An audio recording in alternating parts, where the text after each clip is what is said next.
from home. Berarti bisa ketemu lagi, Pak. Sudah ngambil napas, gitu. Ampun, monggo. Baik. Assalamualaikum warahmatullahi wabarakatuh. Waalaikumsalam. Bergabung Pak Julius Dedi Hermawan selaku mentor dari Mita Puspitasari.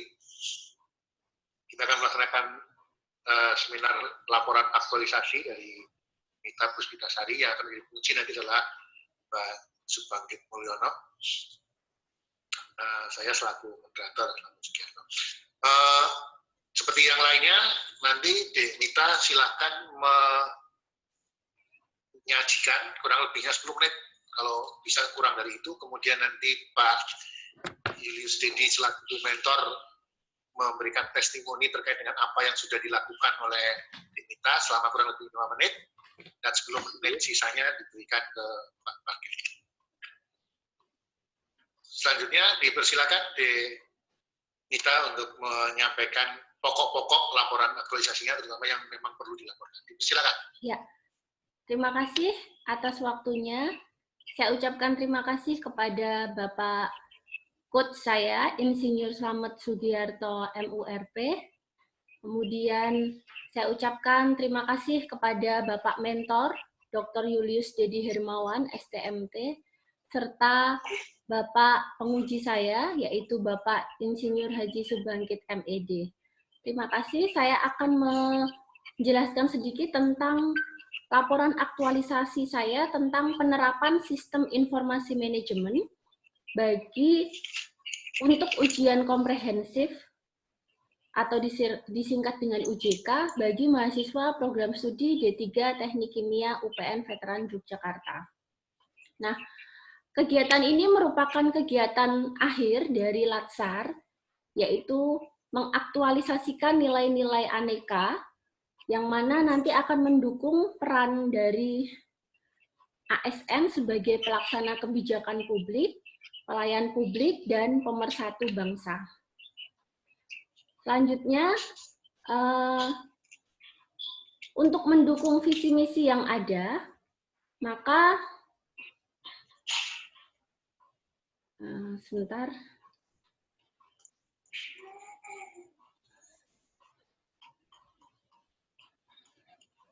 Untuk mendukung visi misi yang ada, maka saya mengangkat isu yaitu tentang ujian komprehensif yang masih kurang optimal di D3. Karena pada saat ini pendaftaran dan pelaksanaan ujian komprehensif masih berlangsung secara manual.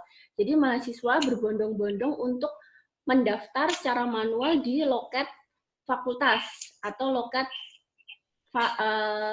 bersama.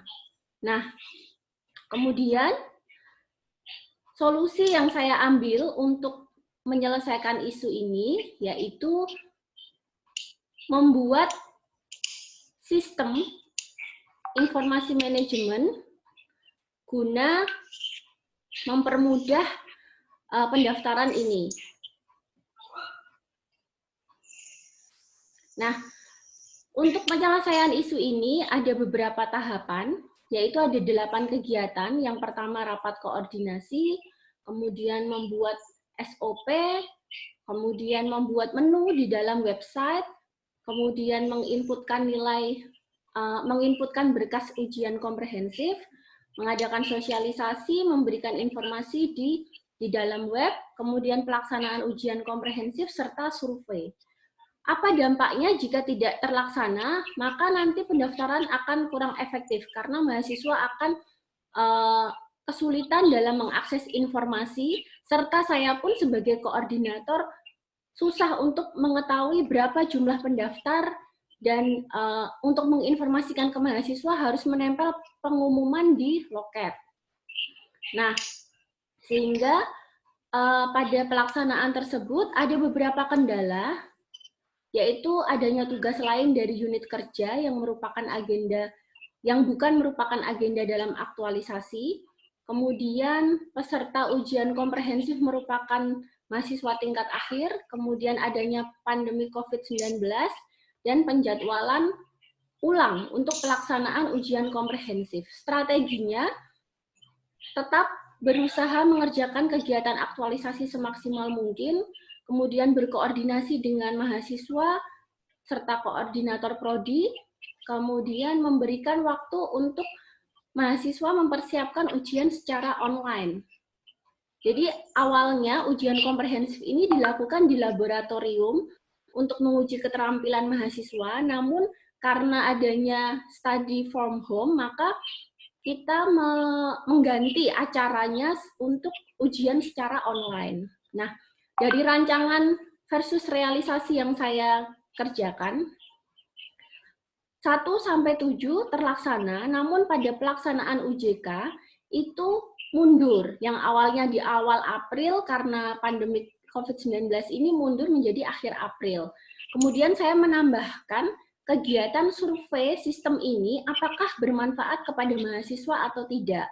Karena saya belum mengetahui hasil pelaksanaannya, namun saya menyebarkan kuesioner melalui website. Nah, pada pelaksanaan aktualisasinya sudah berjalan semua. Saya langsung ke dalam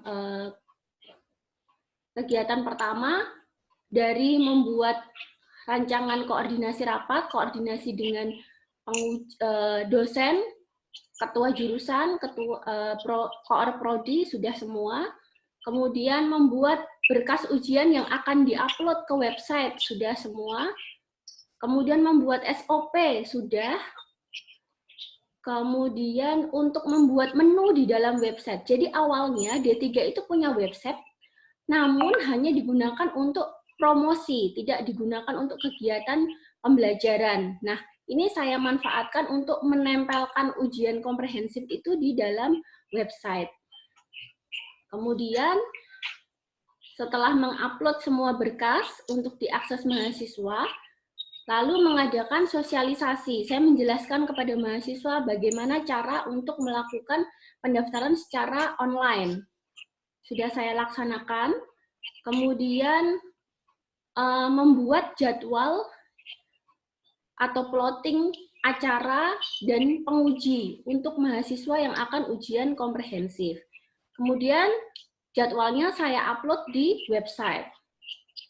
Setelah itu pelaksanaannya masih akhir April dan saya melakukan survei untuk kegiatan ini, apakah bermanfaat atau enggak.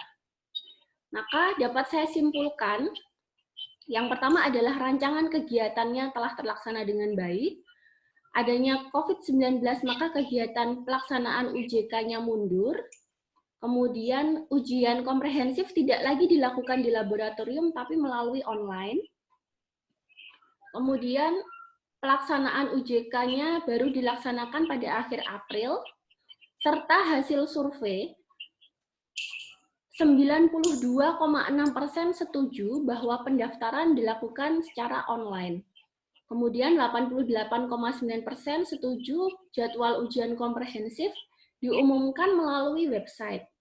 Dan 87% setuju bahwa berkas ujian tidak perlu diunduh, tidak perlu ke loket, namun hanya diunduh lewat website. Sehingga saya dapat menyimpulkan bahwa mahasiswa sangat setuju sekali jika pendaftaran UJK ini dilakukan secara online. Nah, saran dari saya, perlu mengoptimalkan website D3, kemudian perlu admin untuk mengelola website, kemudian perlu menjalin komunikasi yang baik antara mahasiswa, dosen penguji, kepala laboratorium, dan koordinator prodi, perlu melibatkan HMD3 untuk menyebarkan informasi melalui sosial media lain,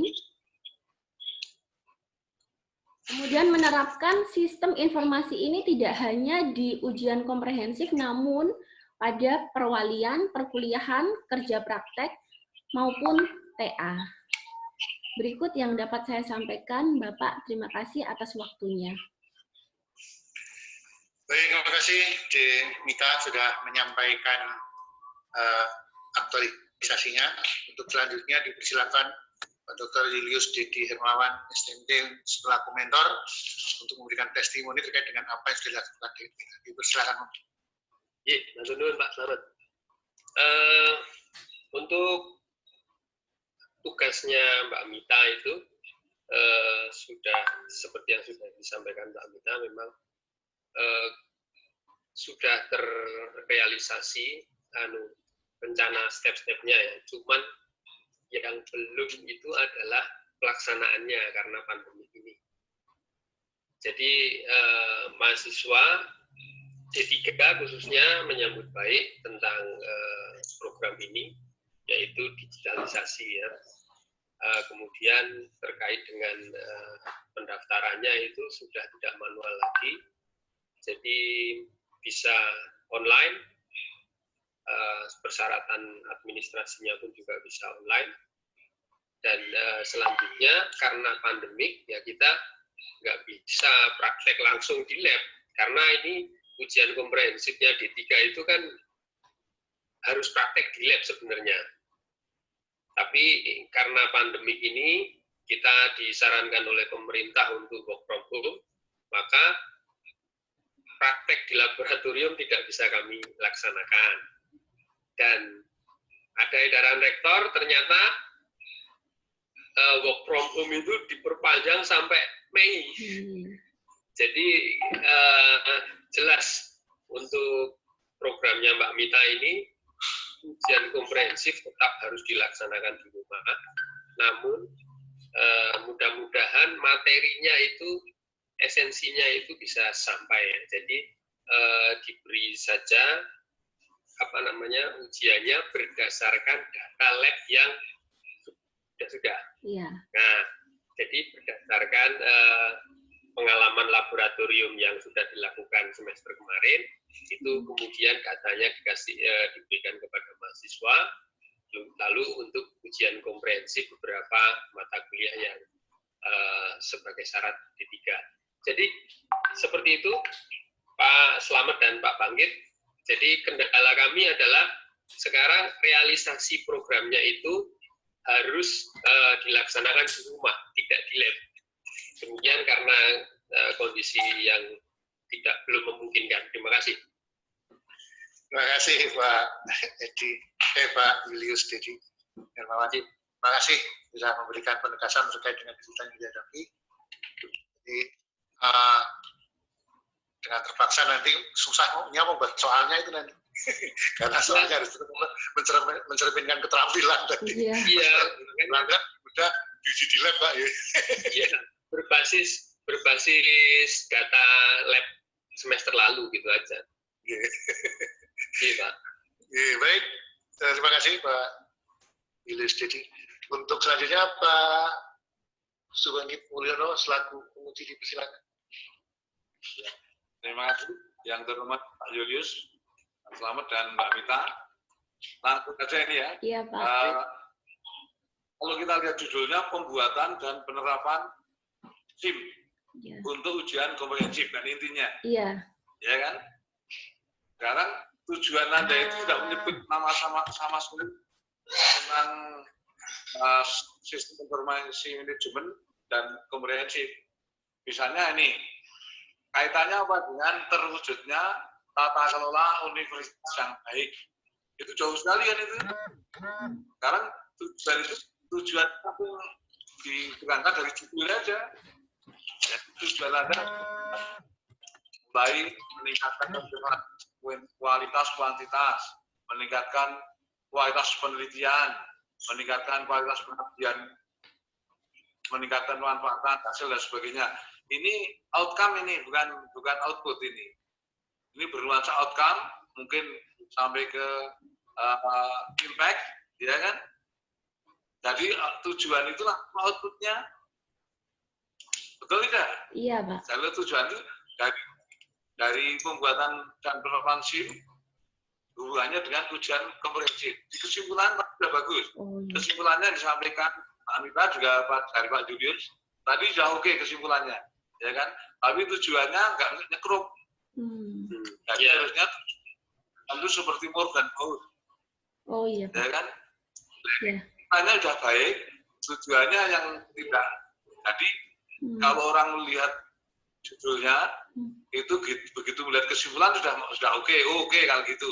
Tapi kalau melihat kesimpulannya kok nggak jawab judul, nggak tujuan. Nah, memang ini tujuannya dikaitkan dengan judul yang akan terjawab oleh kesimpulan. Oh iya, Pak. Ya. Ada 4 tujuan, kesimpulan, nggak ada yang dikatakan pengabdian, ya kan nggak ada di kesimpulan. Kemudian terwujudnya universitas tidak ada. Oh ya, iya.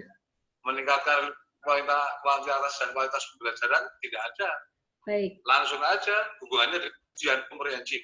Judul tentang pembuatan penerapan SIM pada ujian komprehensif.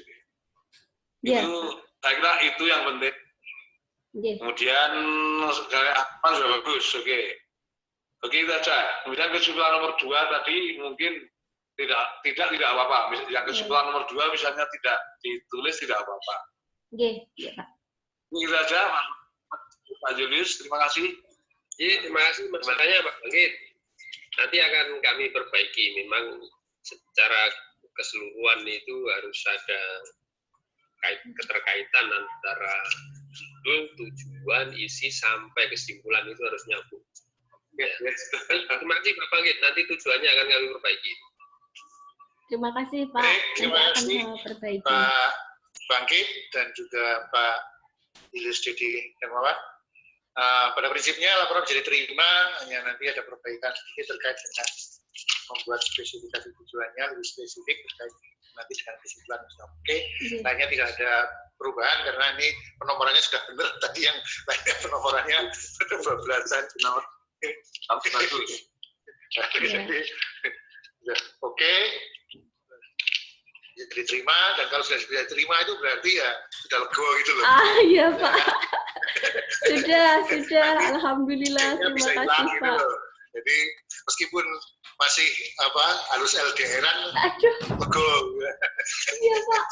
Semangat. Sedikit Mbak Mita, itu yang disarankan Pak Bangkit itu benar. Cuma harus nyambung. Iya. Jadi tolong nanti itu diperbaiki ya spesifikasi tujuannya ya. Terima kasih Pak Slamet. Dan juga kesimpulan. Saya kira begitu. Sekali lagi terima kasih untuk Pak Mentor yang sudah memberikan kesempatan bagi kita untuk melaksanakan aktualisasinya. Karena tanpa bantuan mentor, aktualisasi bisa dilaksanakan dengan baik. Kemudian beberapa bagian sudah memberikan masukan. Terima kasih. Dan dengan demikian seminar laporan aktualisasi kita sudah bisa diselesaikan. Alhamdulillah. Sampai ketemu lagi di kesempatan yang lain, Pak. Iya, Pak. Amin. Iya. Kapan? Iya. Sehat nih, Pak. Semuanya sehat, bisa lolos dari pandemi corona. Amin. Dan segera beraktivitas secara normal. Amin. Terima kasih. Assalamualaikum warahmatullahi wabarakatuh. Sampai ketemu lagi. Waalaikumsalam. Terima kasih, Pak. Ini bisa saya matikan, Pak. Monggo. Terima kasih. Yuk.